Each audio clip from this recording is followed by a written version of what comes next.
Hello, this is U.S. Immigration Attorney Sharifa Tharpe. I'm here live to take your U.S. immigration related questions. So go ahead and put your questions in the comments now. I have a good topic for you today. So let's talk about VAWA. VAWA is the Violence Against Women's Act. It is for, even though it does say women's in the title of the law, is not just for women, it's for everyone, right? No matter the gender, no matter what kind of qualifying relationship you're a part of, you can qualify. So don't make whether you're a man with hi there Sharelle, whether you're a man, whether you are a father, whether you are you know no matter how you identify as an individual, you can qualify for VAWA. What does matter here is that you do have to show that you are in a type of qualifying relationship that can get you the benefits of VAWA. Now, VAWA is a Violence Against Women's Act, and it qualifies spouses of U.S. citizens or permanent residents, parents of U.S. citizens who are age 21 and up, and children who are under 21, under 25 in some cases, of U.S. citizen and permanent residents to get relief if they are being mistreated by that U.S. citizen or legal permanent resident. So if you're experiencing mistreatment, then you can get relief through VAWA. And relief means that you get to apply for your own benefits without involving that relative who's mistreating you. So you can get your work permit, you can get your social security number, you can get deferred action through VAWA, and then go on to get permanent residence, your green card, your 10-year green card, and eventually your citizenship. So as you can see, the benefits are so important for individuals who are finding it hard to move forward with a relative who is mistreating them. This is not just, as you heard previously, this is not just a type of relief for spousal relationships, but it also applies to the parent-child relationship as well. So parents can seek relief if they're being mistreated by their adult citizen child, or children who are under 25, under 21, but in some situations under 25 if they're being mistreated by a parent. So if you're under 25 here and you want to experience if this form of relief can apply to you because you were mistreated by a US citizen or legal permanent resident parent when you were under 18 all the way through to you left when you left the situation and now you're under 25, we can explore whether you can still qualify for relief. If you're over 21, the clock is ticking. If you're under 21, now is the time. So you can always give us a call. We can explore your options and get started. Now, what I really want to address here are the issues that I see when someone is trying to avoid as much as possible using VAWA as a form of relief for themselves. It can be a scary it can be scary thinking that you're entering territory that you know nothing about, and that's why we're here. We're here to guide our clients through the process to make sure that they qualify, that they submit all the right evidence, and that they can go through the process safely and increase their ability to succeed in the process by themselves. But then I find that a lot of people end up themselves out of getting VAWA before they can even get started. So the first thing I notice is that some individuals will downgrade or minimize experience, the mistreatment they'll experience, and say, I don't qualify for that because even though I was mistreated, they never hit me. And that's still incorrect because you experienced a trauma, you experienced mistreatment, you experienced something that you should not have been subjected to. And that qualifies as much as any other type of mistreatment. So the first, my rule of thumb usually is if you have experienced any form of mistreatment by a US citizen or legal permanent resident spouse, a parent, or as an adult citizen child, you may likely qualify for this. We do have to, continue to review. We have to review your situation in a consultation, but if you've experienced any mistreatment, usually sometimes even minimizing it, you'll look at it like you were treated unfairly, but you weren't mistreated. That's incorrect. Unfair treatment can equal mistreatment. For example, financial abuse. Yes, that does qualify for VAWA as well. So if you found yourself coming here and this person that you married or your parent or your adult child drained you financially, they did it in a way that was dishonest and unfair to you, that's financial abuse and it does qualify for VAWA. Thanks so much, Sheldon. It's my pleasure. So Sheldon says, "Thank you for the awesome work you're doing. I really appreciate that, and it is awesome work because it's life changing work, and it changes the lives of people that retain me. And the best part about this is to see the transformation of my own clients. You know, to see them go from a state of uncertainty and fear to confidence, to glowing, to self care, to independence, and to have that control over where they're going here in the United States. So that's why I am having this conversation with you because I don't want anybody who's listening to this to take themselves out of qualifying for FAWA without speaking with me or a qualified immigration attorney about whether you qualify, right? Because if you qualify, it's life changing. It gives you an option that you think you didn't have, and even that the relative who's mistreating you, they're mistreating you because they think you don't have any options here. So they think they can take advantage of you, they can exploit you, they can mistreat you, they can threaten you without consequence because they think they have status, you don't. So they're always going to have the upper hand. And I'm here to tell you if you're experiencing that, then you could qualify. And whether or not you've been hit, that's irrelevant here. Are you being mistreated? Are you experiencing non-violent, non-physical violence, but are you experiencing other types of behaviors against you that it's affecting you? It's affecting your ability to function. It's affecting your ability to move forward. It's traumatizing you emotionally. This does qualify you.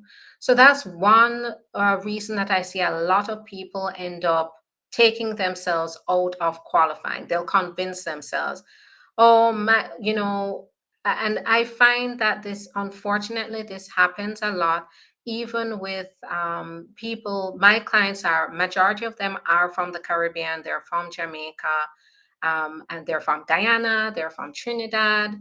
I have clients from all over the Caribbean. And and I speak to some people who are from the Caribbean, and I find that sometimes, even culturally, we look at abuse.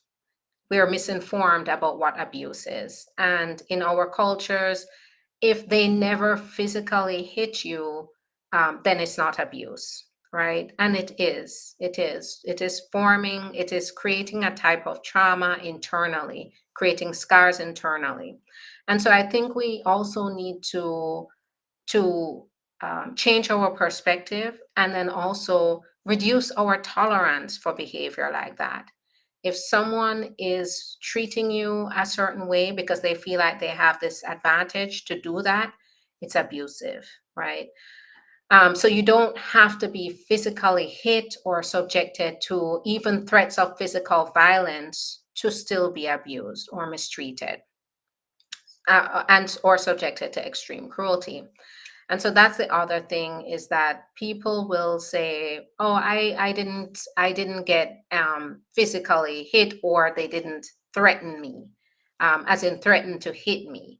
and they think that's the only way. But if they say they threaten to call ICE on you, say they threatened that, or they coerced you to do things for them, if they even said something as simple as, well, if you don't do this, I'm not going to file your papers. That's not physical violence. That's not a threat of physical violence, but it is still abusive. And the USCIS does accept this kind of behavior against you as behavior that can qualify you for VAWA, because nobody is supposed, especially a trusted individual like a spouse, a parent, or a child, they're never supposed to do that to the person that they love. It's supposed to be unconditional. They're supposed to help you to get status because of your relationship with them, because they want the best for you. And so if they are doing things like this, they're not necessarily threatening to hit you, but they're threatening, maybe withdrawing money from you, telling you if you don't do this or that, they won't file the papers or they won't go to the interview with you. And this can go on and on. If they are saying you do this or they won't do that, whatever it is, then it can amount to mistreatment. So here we have a viewer on YouTube that says, yes, I'm experiencing that. I can't tell anyone because I'm so ashamed to talk about my abuse. Thank you for opening up here. I appreciate that. And yes, that is another reason why some people you may be watching me right now and you may be experiencing this just as this viewer here is on YouTube, but then you feel like there's nobody that you can trust with this information to get the right help and to get the right options. If there's anybody that you can tell this information to, where it will be held confidential and where you will get the help that you need, it will be a U.S. immigration attorney. And so everything that you say, for example, to me, I take the position that I am non-judgmental, so you're not going to get any judgment from me. What I am going to do is take the facts that I keep confidential to determine the right option for you to get help. That's my approach. I have experience with this time and time again. Trust me, nothing phases me. Nothing that I hear phases me. And I think I've heard it all. I've dealt with individuals who have dealt with it all. I do have to absorb even the secondhand trauma that individuals experience. So whatever you tell me, you're not going to get judgment from me. I am not going to disclose this to anyone else. We sit down and we use this information to be able to evaluate how we can help you to get to the next level, which is to get that status. Because the status is not just about getting the green card, it's about what it gives to you. It gives you options, it makes your life better, it gives you stability, it gives you security. And so you're able to achieve this is something that is going to change your life, not just in the short term, but the long term. I sit down and when I go with my clients through their journey, I'm in awe. Seeing them on their way to citizenship. It's amazing to see them go from the such a place of despair to a place where they can become United States citizens and they did not have to put up with the mistreatment or the abuse to get to that point. So don't take yourself out of qualifying for VAWA. Don't minimize what you're going through. Don't think that there's nobody you can talk to, because that is what I'm here for. That is my job, is to listen to the information, whatever that may be, keep it confidential, and to find a solution for you. And I found solutions for many people that thought they did not have a solution. That's the best part of it. The other is, I understand these are complex situations, and you may be in a situation where they're mistreating you, they're unfair to you, but you're still looking out for their interest. You still don't want to get them in trouble. You wonder what's going to happen to them in the process. They may be a permanent resident. Is this going to stop them from getting permanent resident? Is this going to come back to bite them in the butt? Is the police, is the USCIS going to call the police to investigate them because now you've disclosed that you're experiencing this mistreatment? And so, even though you're still put in a position where you're unable to do what you need to do to get relief, you're still looking out for that other person, that relative or that spouse. I understand that, because they're still a loved one. Even though they're not treating you well, they're still a loved one. And you still have to process all of this by yourself. You still have to understand how you're going to move forward, not only with the immigration, but how you're going to move forward with this relationship. You may not be able to cut things off immediately. And so, what I find a lot of people do is they just say, I'm going to stand here and I'm going to keep still. I'm not going to go and apply for this relief because I'm fearful about what it will do to that loved one, the spouse or the relative. Now, that's the advantage of VAWA, is that the purpose of VAWA here is not to penalize that individual. It's not to penalize the spouse. It's not to penalize the parent or the child. It's there for you. That's why when they ask for your petition, they're not asking for two sides of the story. They're asking for credible evidence that you've experienced this, which that's what we work with our clients to do. And so they're not going to go ahead and call this person to find out their side of the story. They're not going to call anybody. They're not supposed to. It's actually in the law. They're not supposed to disclose this outside of the agency. So no law enforcement officers will be called. They're not going to investigate, as in to contact that individual and disclose. For example, if that individual is going for naturalization, they're not going to disclose that to the person at the naturalization ceremony, unless, of course, that person was arrested and it's on public record.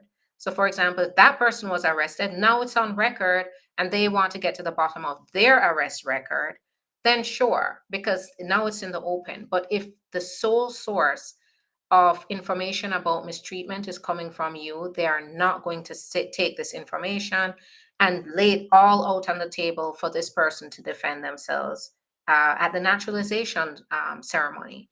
The purpose of this is for you to get the relief that you need to move forward with your life, because they're trying to take away an obstacle that you're facing so that you can have options for yourself. And they have updated the VAWA policy manual. And, we're talking about VAWA, but they've updated other humanitarian when I say humanitarian based, I mean relief in other areas as well. The T visa, the U visa, asylum. They've updated it to make it a fairer, less scary, and less intimidating process for individuals, so that you're not afraid, or that fear you can be reassured that you're protected in the process. And so don't or your interest in what will happen to them affect you, because it's not a situation where they're going to be informed or they're going to have a separate investigation on them, unless, of course, it's a part of public record, and they are subject to that. So, they have an arrest or they have some public record that where they need to be questioned separately if they are applying for a separate benefit, like to get citizenship. But they're never going to say, hey, your relative applied for VAWA. Let's go through everything and find out if you really did these things, right? But that's why it's important. That's where it's very important to submit credible evidence. And I work with my clients to create credible evidence to submit to them, because they're looking at this evidence and they're just taking your word for it based on the credible evidence. And so you cannot underestimate the importance of the evidence here. When I work with my clients, and that this is it's a good segue to talk about credible evidence, because that's another reason why individuals don't apply for VAWA or don't even explore the option, because the number one thing they'll say is, well, how can I prove it though? Right? And the answer is they accept any credible evidence. That means any believable evidence. Your statement, you know, when drafted, no, yours, if it's not credible, they will not accept it as evidence. So for example, when I say your statement, it's not going to be a paragraph that says, I was mistreated by my relative. I feel like they were unfair. It's not going to be as simple as that. Your statement has to be sufficiently detailed and consistent for them to understand the facts as being credible. And it also has to touch on, your statement has to touch on all the show the officer that you do meet the requirements. Because when it comes on to VAWA, yes, mistreatment and extreme cruelty is one criteria, but you have to show good moral character. You also, and good moral character means that you have been conducting yourself in a way that is acceptable to the average person in your community. Um, Usually, to prove that, we submit a background check. But then they also want to see, have you lived with your relative or your spouse at any point? When it comes on to the child parent relationship, have you had visitation with your parent or the child? Um, all of that has to also be included in your statement, because if it's not, and that's the only form of credible evidence that you've submitted, and you've not added those essential criteria, they're going to deny it, because yes, okay, you experienced mistreatment, but where's the rest of it? Were you living together? Do you have good moral character? Did you enter the marriage in good faith?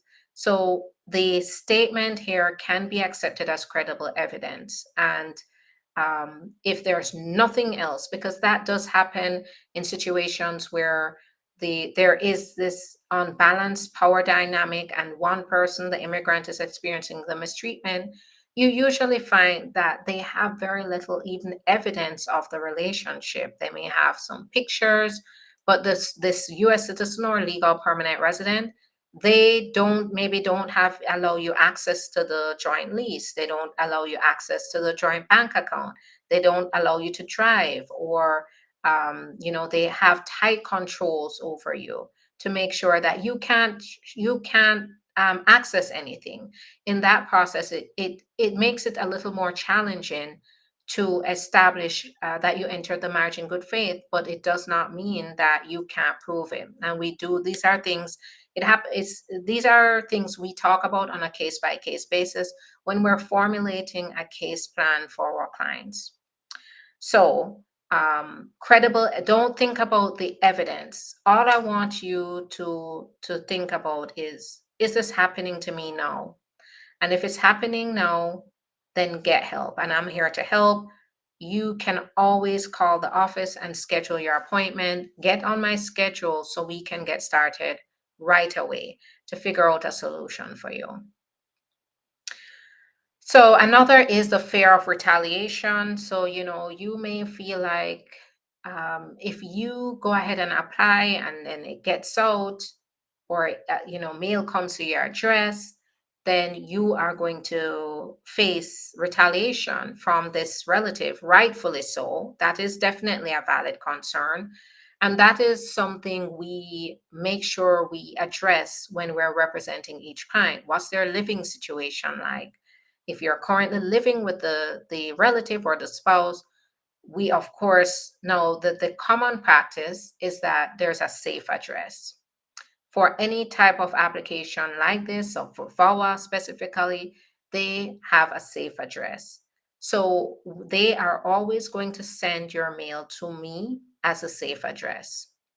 And that's what we do. We put our address as a safe address. So, yes, they know where you are physically living, but they will always send the mail to the safe address. So, that is how the USCIS ensures that you don't have to face the possibility of retaliation against someone that you could be someone who has access to your mail or who is living with you. So, think about these considerations that I've talked about and, give us a call. We're here to help you. This is what one of the areas that I focus on as a US immigration attorney. And I can tell you, I've heard it all. So you can come, know that it will be confidential. Call, schedule your appointment, or you can schedule your own appointment online, even if you don't want to call. You can call the number that's going across the screen on YouTube, Facebook, and Twitch, or on Instagram. You can go to the link in the profile, and you will see everything you need to schedule your own appointment. Go to the website where you'll see the phone number. You will see online chat. If you want to talk to a scheduling coordinator, you'll see a contact form. The contact form allows you to give us your information so we can call you back. So makes it, we have so many different ways to get in touch. Now that I've said my piece, think about it and give us a call. It's not going to go against you to talk about this, to talk through this, and to figure out what the best solution is for you. Because your needs are important too. You should not be here living in the shadows or worried about your future here. If you are and your relative, your spouse is not looking out for you, it's time to call us. All right, so I'm going to go through questions as usual. So let's go ahead and I'm going to scroll through. All right, so I see here on YouTube. Got my green card last week. I was so grateful it was a wave. Oh, congratulations. I'm so happy when I hear that. Should I wait to marry my spouse in the USA? I have a visitor's visa and can stay 6 months in the country. So, I did a live on this in the past, and hands down, applying for adjustment of status is a far better process than doing it from outside of the US.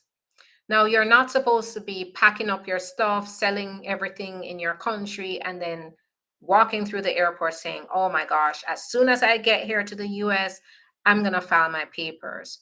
But when you're here, and if you're here, you talk it over with your spouse, you get married, then you talk it over with your spouse, and you decide that okay, you want to get a head start on life here, you would like to stay through the process here, then it's going to be a better process for you. It's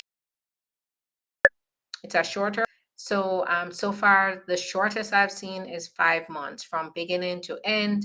My client had their green card in hand in 5 months, and they were in the same situation. They came, they were here on their visitor's visa. They ended up staying because their spouse needed them, and it all worked out fabulously. So um, now those some people don't have a choice but to do it from the outside. You may not have a visa to be here, or you may have a job, you may have commitments, and you have to do it from the outside of the US. So I understand that part. But if you have a choice between the two, hands down, adjustment of status is going to be the better option here. It's faster. Right now, they're very backed up on getting interviews scheduled, which can make it very frustrating for families, for married couples. And as an attorney, I deal with the frustrations of my clients on a daily basis, because the ones that are outside of the US, they're anxious to be here. And there are only limited circumstances where they will approve a case to be expedited. So everyone has to fall in line. And that line is about 2 years long right now at a minimum.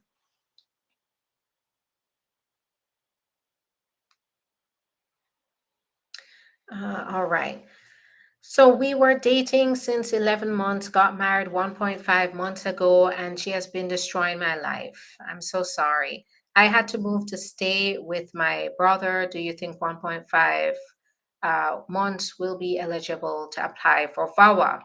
So, great question. Great question. That is one other reason why people take themselves out of eligibility for VAWA. Absolutely. You could have been married for 1 day and then you had to separate. You can qualify for this. What's important here is you stayed with them for 1 day, you lived with them for 1 day. That was it, your intention. Your intention was not to divorce, but when you're being abused, when somebody is destroying your life, you need to get out. You're not supposed to wait it out, right? That's the whole point of VAWA, is to make sure you're safe. You have an option. And so 1.5, 1 day, if you're married 1 day, 1.5 months, that's okay. But I'm also saying 1 day and you experience something where that person is destroying your life, then you can qualify. You can qualify for relief through VAWA. So that is not going to make you ineligible. So if you're thinking, I've heard this question from people that say, is it true we have to be married for 2 years? Nothing like that. There's no law that says you have to be married for 2 years before you apply for the green card.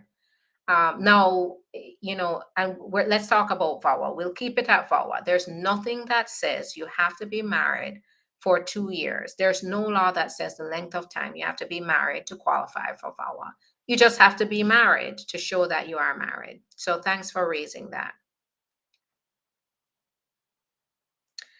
Which office do I send my AOS papers to if I live in Georgia? So you have to look at the instructions. I wouldn't be able to just tell you offhand because there are multiple offices based on where you live. If you don't have an attorney, this is, and this is the challenging part, is that you have to navigate those things on your own. And the USCIS does give you examples and instructions. So you should make sure you consult those instructions.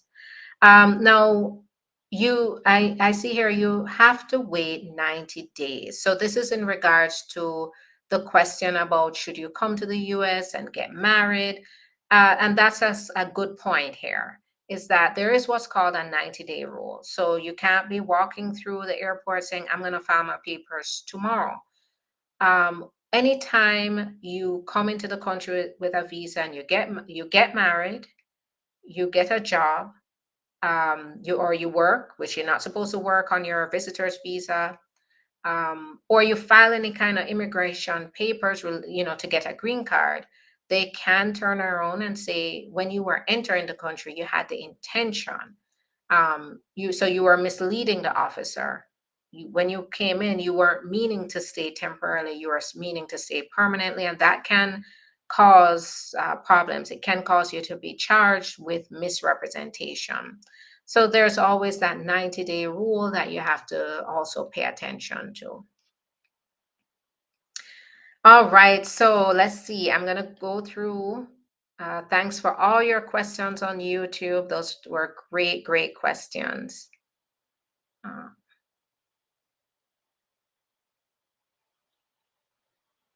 can a citizen spouse sponsor their stepkids? Yes. Now you have to be married to the citizen before the children turn 18 to qualify for that.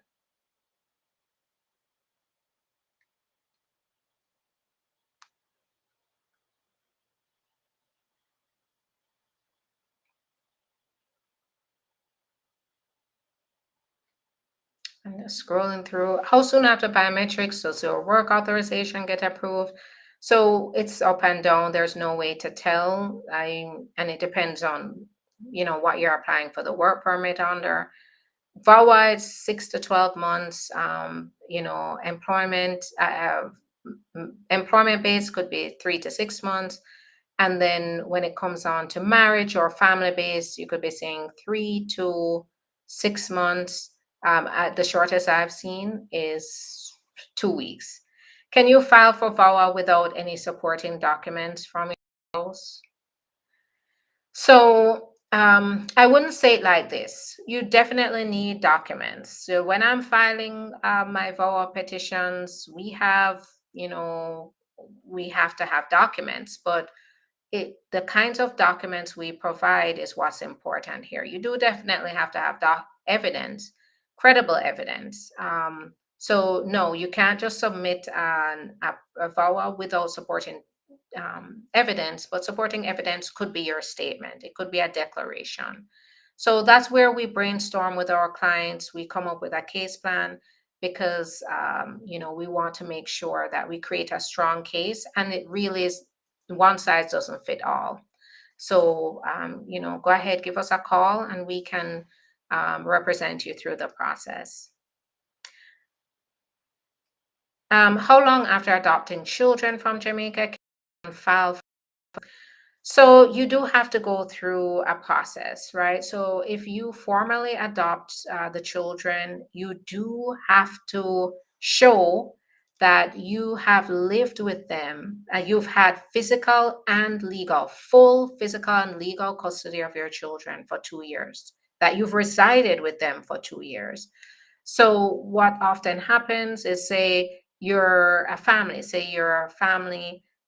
of spouses and you adopted the children. Sometimes one spouse has to go stay, live with the children with full legal custody, and then maybe the other spouse has to take turns until they can show 2 solid years of living together and having full legal custody. And then you also have to just make sure that you meet other criteria. The children have to, the adoption has to be before they're 16 to qualify for this. Supporting documents such as birth certificates, that's what I meant. So exactly. That's what I meant by supporting documents. They're definitely documents that we have to submit. It's a long list, and so I do provide that list to my clients, and we work together to get everything done. So you can go ahead, give us a call, and we can get started. All right, that's going to be it for me today. So tomorrow I will not be on live because I do have an engagement tomorrow. This week is going to be spotty, but I am going to jump on and be on live as much as I can to be able to answer your questions and also to bring a topic for you. So go ahead, look out for me, follow me, look out for videos that I post, because I do post videos regularly about giving advice and tips that may interest you. So even though it's going to be very irregular this week, my live appearances, look out for me. Make sure that you follow me. Make sure you see to get notifications when I'm live. And I do post the old live. So if I'm doing it at a irregular hour, you can still see the live after it's posted. Thanks so much, everyone, for these questions. I will be back, so not tomorrow, but possibly Wednesday and Thursday. We can do some short lives. All right. Have a good one. I'll talk to you soon. Bye bye.